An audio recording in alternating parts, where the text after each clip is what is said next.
வணக்க நண்பர்களே, நாம் இன்றைக்கி என்ன பார்க்க போகிறோம்னா கிஷ்கிந்தா காண்டம் இந்த படத்தோட விமர்சனம் தான் பார்க்க போகிறோம். அதுக்கு முன்னாடி நீங்கள் நம்ம சேனல் புதுசுனா மறக்காமல் நம்ம சேனலில் லைக் பண்ணுங்கள், ஷேர் பண்ணுங்கள். வாங்க இந்த படத்தோட ஸ்டோரிக்குள்ளே போகலாம்.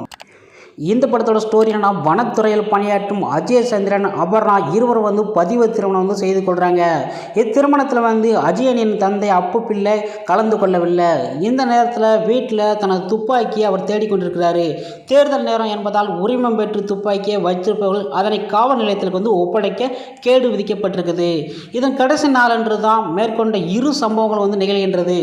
அஜய் சந்திரனுக்கு இது இரண்டாவது திருமணம். ஏற்கனவே பிரவீனா என்ற பெண்ணை மணந்து அத்தம்பதிக்கு சாச்சி என்ற ஒரு மகன் இருக்கிறாங்க.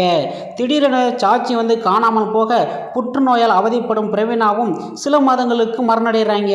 அந்த துக்கத்தில் இருந்து அவர் விடுவிக்கும் எண்ணத்தோடு பிரான்சில் தனது குடும்பத்தோடு வாழுமாறு அழைக்கிறார் அவரது சகோதரர். இதனாலே அந்த தந்தை விட்டு தன்னால் வர முடியாது என்று மறுத்து விடுறார் அஜய் சந்திரன்.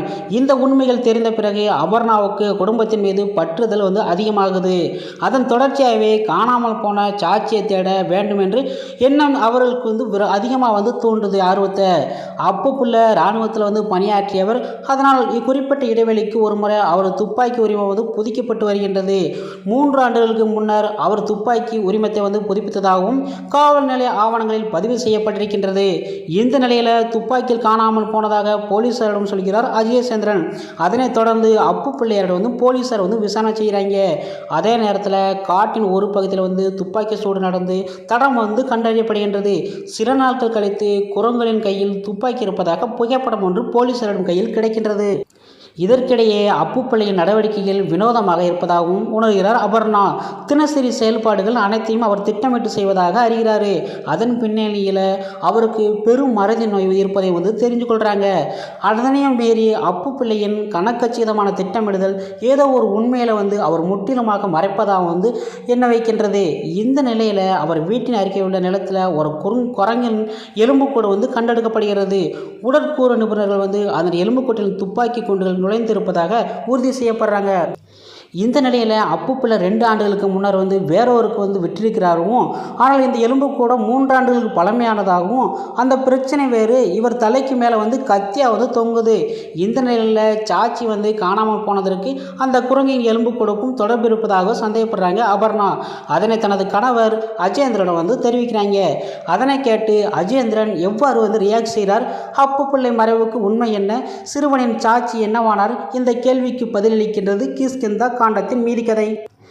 உண்மையை சொன்னால் இந்த படத்தை பார்த்து முடிந்ததும் கடுகளவுதான கதை என்று தோன்றும் நமக்கு.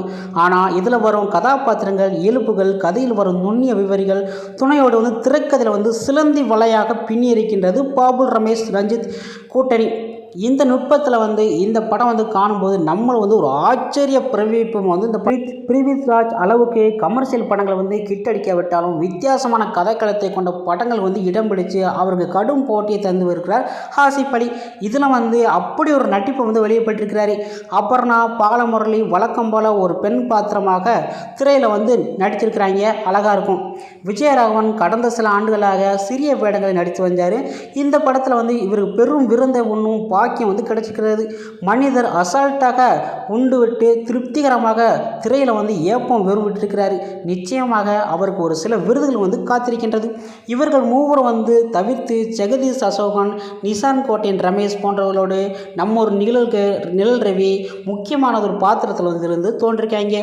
ஓகே ஃப்ரெண்ட்ஸ், இந்த படத்தை நீங்கள் பார்க்கலாமா கேட்டால் கண்டிப்பாக பார்க்கலாம். இந்த படத்துக்கு நான் கொடுக்க வேண்டிய ரேட்டிங் 5க்கு 3.5 கொடுக்கும். அந்தளவுக்கு இந்த படம் சின்ன கதையாக இருந்தாலும் அந்த படம் அந்தளவுக்கு சிலந்து வெளியில் சுற்றின இது மாதிரி அந்தளவுக்கு பிரமாதமாக இந்த படத்தை கொடுத்துருக்காங்க.